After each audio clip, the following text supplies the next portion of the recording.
All right, hey guys, good morning. Sunday, April 23rd, 2023. Crude oil. This is my personal video trade journal, not to be taken as advice. All right, looking at the monthly, uh, mostly downside, obviously, but look at this wick in March. That's the kind of wick you want to see if it's a real bottom. I mean, that's pretty compelling. That's an amazing wick. You see, it just couldn't continue to hold any downside action, couldn't get any traction, and then the bounce was amazing. Look at that, came all the way back up. The thing that's significant to me is the way this was looking to me, it looked incomplete. I wanted to see it bounce, that's fine, but I was expecting it to get rejected at any of these places down here. The December low, the 50% level of the March range.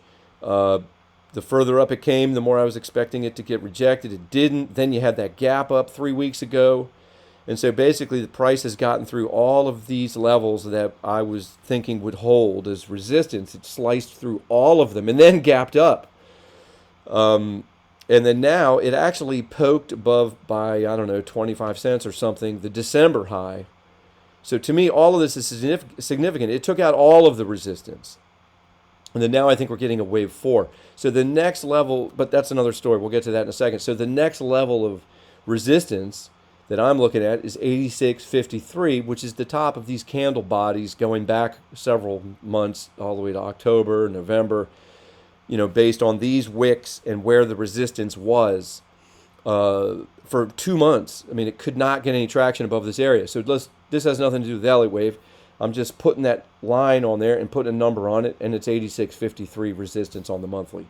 So then jumping down to the weekly, I've also got a supply-demand zone that goes all the way back, what is that, a year and a half, and price has interacted with that many, many weeks over the last 18 months. And then here I would just view it. It didn't even quite make it to the resistance, but it's the top of this range, and now we've broken above. This is that December high I was talking about. We've broken just above it by a few ticks, but I think that's the next thing. This is consistent with Elliott wave. Now you can see the first glimpse of Elliott wave, wave 4. Wave 5 would get you up, and also from a fib point of view, just simple fib, this bounce, making it up to, this is where resistance is, 618, 764. The 764 happens to line up with the top of the supply-demand zone at 86.81, which is also in the same region that I was looking at the monthly. So I feel pretty good about this being resistance up here. And also it broke above this downtrend line. And on the weekly, the RSI ticked above the center line. Look at the MACD. Finally has a positive histogram. We're getting some separation. Finally, I say finally, some 11 months or 10 or 11 months since you've had a histogram on the MACD on the weekly showing you any green. Well, now you're getting it. Okay, also noteworthy to me, the way I look at this on the weekly squeeze is rare. Doesn't happen very much. In fact, the last time you had a weekly squeeze was before the March bloodbath. Well, actually released, and then a few weeks later you had the March bloodbath. So this, I'm waiting for this setup. It's in reverse though. I think if you give it a few more weeks for this to play out per Elliott wave, which we'll show more of in a second as we drill down, you get a couple more weeks of these red dots, and then if we finally get a wave 5 up into this resistance and then corrective pullback while it's printing dots the whole time, that's going to be really compelling. Also, on the weekly, the price volume trend oscillator printed very clear positive divergence, which in and of itself isn't, I'm not trading a signal like that. However, as a clue in combination with all of these other things that we're talking about, it's compelling that the bottom is in, more likely than not. And so let's keep drilling down. So now we look at the daily. You can see the same downtrend channel. You can see this support on the daily has been there. I mean, I just keep dragging it over, but that's been on my chart forever. And we came down right into the middle of that support. I was just looking for one more low. Didn't happen. And look at these technicals on the daily. Very compelling. MACD, that's a breakout, finally. And look at the RSI. It finally came all the way down below that low, below the typical range, and got as low as that same, it's the same level that we were at the last time price was at this level. And then it's been a long time since the RSI poked above that top level. You could really, since this since that blow off top. So the technicals are all bullish. They're leaning bullish on the longer term, and these are just straight up bullish. And also of note, the net volume got above 500,000 contracts on this run on that gap up Sunday 3 weeks ago. And you can look, it hasn't been above 500,000 also since this blow off top. So this is wildly bullish, just technically. So as we drill down, we'll see more and more Elliott waves. So now we look at the 4 hour. This is where it gets interesting. If this is going to give a wave 5, and if it comes up, I forgot to mention, that same resistance, right? 86.81 on the monthly, on the weekly, on the daily. You can just see it. That would be a clear move above this downtrend channel. If we get a wave 5, you're clearly out of the channel. And then we'll have to measure for where wave 2, a corrective wave, where would that come back to? Maybe it's going to come back and back test this channel, but we'll get to more on that once we get another week goes by or 2 weeks goes by. Better measure for that. But the point is the resistance, 86.81, 86.53, 86 would be the 26, just above 86 would be the 2618 of this structure. That all is perfectly acceptable. So I think the odds are really good that this is going to come up into this super heavy resistance. And also of note, if this does make a wave 5 up into here, this wave 5, if it makes it to 86, let's just say, 86 roughly to 80, if it wants to extend, 86 to somewhere above there, not to exceed 88. So a $2 window, then that wave 5 would be acceptable in its proportion to this wave 3 at 618 or slightly above that. It doesn't have to even make it that far to be a wave 5, but we'll get into that later in a week or two to see how this develops. But anyway, so this all makes perfect sense that we come up into here. I'm not saying it happens, but I'm going to trade for that.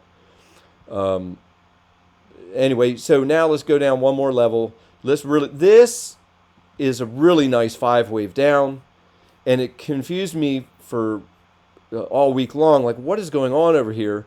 And then I took a peek at Arcady's chart. I guess it was Friday, and I see that he's got this as an A, B, C. And well, now it makes sense to me because this wave down right here is a very nice 5 wave structure. And also, as I was just saying about how the projected wave 5, if it goes to 86, let's say, it's in proportion to its wave 3. Well, on the micro, it's much less frequent to see the proportions make sense, but they really do. This wave 5, see this 1, 2, 3? So this wave 3 right here, and now this subsequent wave 5, which is maybe just completed, that wave 5 is exactly in between the 618 and the 76 of the wave 3. And also the internal structure of this wave 3 is also very, very nice. So this is a perfect C wave, actually. Perfect 5 down. So hopefully this will now develop as a more legit impulsive structure. And maybe we're done with all these bleeping 3s, man, that have been going on for like a year. So to me, the clue is this moves up in an impulsive fashion, gets above the pivot at 78.57, doesn't come back down below it. Finally, can we get a wave structure that doesn't overlap itself? Well, this one did. This was very nice. So maybe, we're coming out of all this overlapping crap. So one way to know is what's going to happen in the next couple of weeks. If this comes up, in a 5 wave move, gets up into this resistance, gets a nice corrective pullback, it doesn't come down too crazy, doesn't come back down below, say, 79, and then we get a nice move above this resistance, and then we can come up with another pivot and hope that it just keeps going. And this will just give you wave 1 of 5. Now, the thing I love about Elliott wave is it gives you such great context. So if this is wrong, if we do come up in here, but it's an overlapping, gorpy mess, and it can't get above this resistance, comes up into these blue fibs, and then rolls, and you see a micro impulse 5 waves down, that's going to be a huge clue. But I'm not looking, that could happen, but I'm kind of getting excited, actually. You look at these technicals, too. I know it's only a 34-minute chart, but this looks great for a bottom. So if this can come up, that's what I'm looking at. So the parameters are, I don't want to see below 76. And I'd love to see this get above 78.57 and then not come back below it again. And expect it to run out of gas up here for a microwave 1 of a 5-wave move up for wave 1 of 5. And then we'll get a corrective 3-wave that is going to turn into, hopefully, a swing long. And then try to do it reasonably, conservatively, and responsibly, and wait. I mean, I'm trading futures, so I'll be scalping this totally to the long side and trying to trade this. But I would like to get a swing trade, and that's going to be the opportunity, is if this makes it up into here and then gives you a nice corrective action, which we'll measure for, to get a swing long.